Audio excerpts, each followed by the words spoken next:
All right, day 19 of the vlog to vlog every day for 30 days. Share a new idea on Koh Samet today with Kimji and her family. So far, so good. It's her dad's first time to the beach in 60 years, and also he just had his first flight ever. So he's having a good time. It's pretty cool to see. I'll keep this short because I hadn't really thought about what to talk about today, so I'll just pick something that I'm interested in.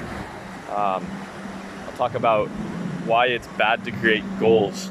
And I've long believed in creating goals, like setting deadlines for things, having this thing to shoot for, defining something and then finding a way to get there.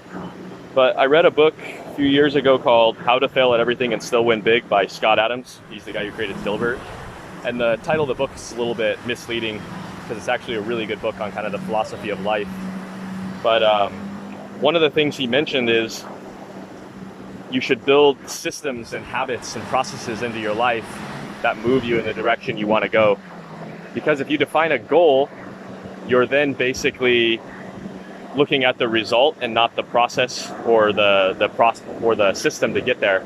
So a lot of times people will make a goal, but they'll define no process to get there, and therefore the probability of them actually completing their goal drops significantly. And in fact, most people who create goals don't succeed at them. And I think one of the reasons why that is because the systems and processes aren't in place to allow that goal to actually happen. So for example, let's say your goal is to lose weight. One idea people say is, I want to lose 10 pounds by February.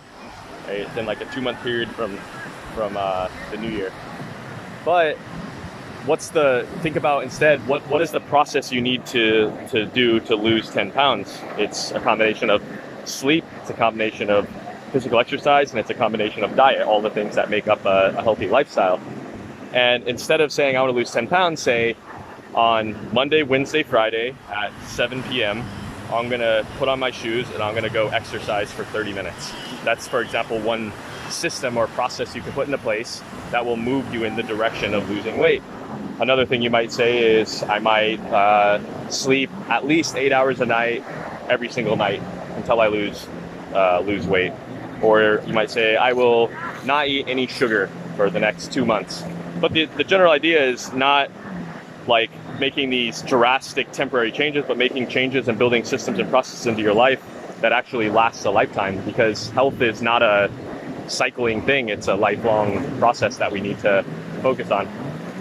But in general, the idea is, instead of defining the outcome, defining like the goal, focus on building the system and process. Because let's say you define a goal and then you reach that goal, then what? You define another goal? But if you define processes and systems into your life, then it's never ending. You're just constantly moving in a direction that you want to go, and you'll probably end up accomplishing all the goals you want to meet. So his philosophy, Scott Adams, is focus on the processes and systems and habits to move you toward the direction you want to go, as opposed to defining a goal and then kind of reverse engineering it and figuring out how to get there, because most goals that are defined don't work. And I mean, the short of it is to enjoy the process, not the result. You know, life's a journey. It's important to enjoy the ride. So I